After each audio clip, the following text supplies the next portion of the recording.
Giti iyi senga ntabwo nayijyamo. Giti nawe warize Giti warize barumva ngo mwarize oya hano ntabwo najya mu Giti bankuru oya ahubwo hari hano hari amasenga menshi tujye muri rasenga oya nibanga rikomeye cyane uburyo batagize Giti ifunda gukura hagize n'inyoni iryumva sozi ko mukunda Giti yankora ubusozi ko nagwaye nayivuze yankora ntabwo nzi ko nagwaye nayivuze reka twinjiremo hariya mujye gutekereza bahitira turere kwinjiramo no gusanga iri senga Giti ntabwo rikukwiriye uzagwa usanga amayagira ngo kikoko Giti foka reka tujye muri rasenga nibura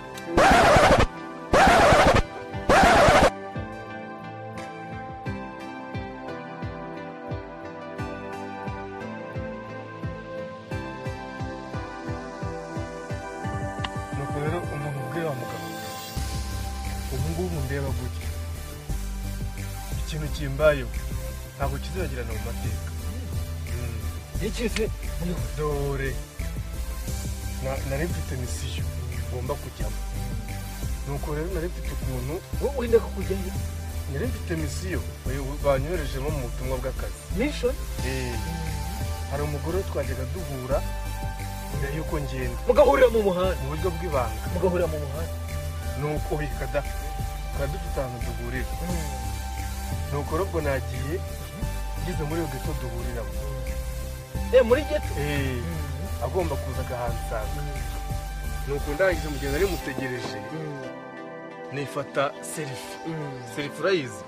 serifu bya bindi bya serifu serifi bino gutya oya serifi niyo yafoto umuntu yifata nta muntu umufotoye ntaga Giti ntabwo nize uzajya mumbwira nuko rero ndangije umaze kwifata serifu nagira ngo nyimwohereze nari meze mwiteguye numva nyine ukuntu nari mwiteguye nawe meze neza nari meze nk'uko navutse uretse ko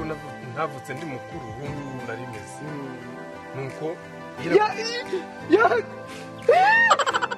neza